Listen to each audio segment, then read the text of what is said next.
Agniveer scheme होगा खत्म, मोदी सरकार वापस लेगी अग्निवीर। अब फिर फौजी कहेंगे ये दिल मांगे मोर।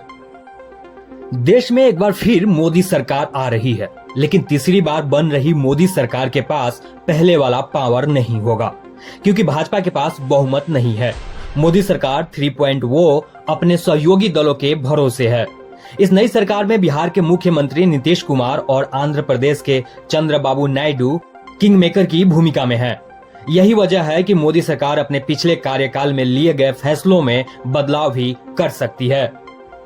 मोदी सरकार के तीसरे कार्यकाल की शुरुआत से पहले ही सेना में भर्ती की अग्निवीर योजना को लेकर एक बार फिर राजनीतिक बहस शुरू हो गई है। एनडीए में बीजेपी की सहयोगी पार्टी जनता दल यूनाइटेड के नेता केसी त्यागी समेत कई राजनीतिक दल इसको लेकर आवाज उठा रहे हैं। जेडीयू प्रवक्ता केसी त्यागी ने कहा था कि अग्निवीर योजना को लेकर मतदाताओं के एक हिस्से में नाराजगी है और इसका असर चुनाव के नतीजों में भी दिखा है। हमारी पार्टी चाहती है कि इस योजना की कमियों और खामियों पर विस्तार से चर्चा की जाए, क्योंकि जनता ने इस पर सवाल उठाए हैं।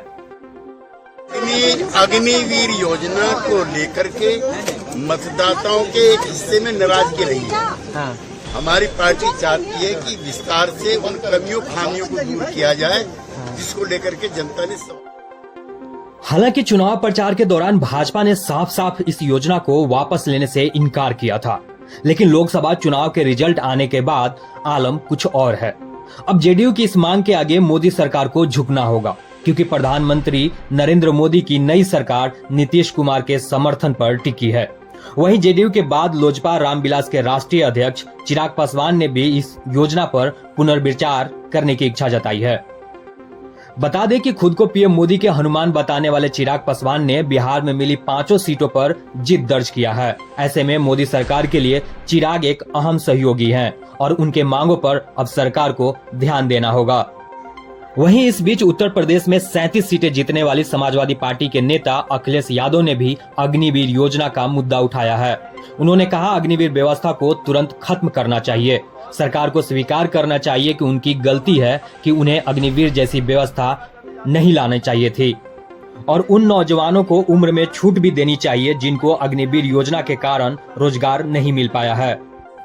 चुनाव प्रचार के दौरान कांग्रेस ने अग्निवीर योजना को मुद्दा बनाया था। राहुल गांधी ने ऐलान किया था कि इंडिया गठबंधन की सरकार बनती है तो इस योजना को रद्द किया जाएगा। इसको लेकर राहुल ने पीएम मोदी पर आरोप लगाया था कि उन्होंने जवानों को मजदूरों में बदल दिया है।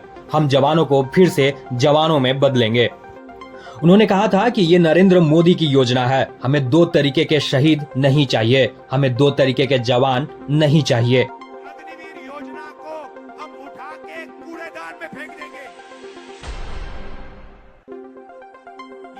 शहीद हमें नहीं चाहिए।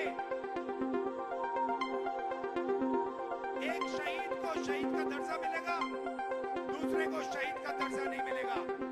एक शहीद को पेंशन मिलेगी, दूसरे शहीद को पेंशन नहीं मिलेगी। एक शहीद के परिवार की रक्षा होगी, दूसरे शहीद के परिवार की रक्षा नहीं होगी। ये हमें नहीं चाहिए।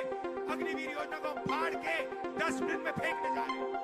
ऐसा हिंदुस्तान नहीं चाहिए जहां गरीबों को आप अग्निवीर बनाते हो और अमीर लोगों को आप पेंशन देते हो, कैंटीन देते हो, सब फैसिलिटी देते हो। हमें एक जवान चाहिए। अग्निवीर योजना को हम खत्म कर रहे हैं, रद्द कर रहे हैं। वहीं इस पर केंद्रीय गृह मंत्री अमित शाह ने चुनाव प्रचार के दौरान कहा कि राहुल गांधी झूठी बात को मुद्दा बना रहे हैं। देश में अग्निवीर योजना को लेकर अफवाह फैलाई जा रही है। दरअसल योजना ये है कि अगर 100 बच्चे अग्निवीर बनते हैं तो उनमें से 25% की सेना में अस्थायी नौकरी हो जाएगी। अब जो 75% बच्चे बचे हैं उनके लिए भाजपा शासित सभी राज्य सरकार अपनी पुलिस फोर्स में 10 से 20% रिजर्वेशन देगी, और केंद्र सरकार का पैरामिलिट्री फोर्सेस जितने भी हैं उनमें भी 10% रिजर्वेशन मिलेगा। उनको रिजर्व सीटों के उपरांत सिलेक्शन में भी कई सारी रियायतें दी जाएंगी। गांधी जी अपने पार्टी के फायदे के लिए सरासर झूठ लोगों के बीच में फैला रहे हैं। अब एक युवा 4 साल सरकारी खर्चे से ट्रेनिंग करेगा, ट्रेन हो जाएगा, 4 साल उसको भारी तनख्वाह भी मिलेगी और 4 साल के बाद पेंशन नुमा ग्रेजुएटी वाली पूरे जीवन की नौकरी भी मिलेगी। इसमें किसका नुकसान होने वाला? रिजर्वेशन किया है। और केंद्र सरकार के पैरामिलिट्री फोर्सेस जितने भी हैं उसमें भी 10% रिजर्वेशन किया। रिजर्व सीटों के उपरांत सिलेक्शन में भी कई सारी रियायतें दी है, जैसे उम्र की रियायत दी है कि इनकी एज ग्रुप में रिलैक्सेशन दिया है। उसके बाद एग्जामिनेशन में कुछ एडवांटेजेस दिए हैं, फिजिकल भी नहीं करनी है। अब ये सारी रियायतों के बाद शायद ही कोई अग्निवीर ऐसा बचेगा जो स्टेट की पुलिस फोर्स या सेंट्रल पैरामिलिट्री फोर्स में ना आए।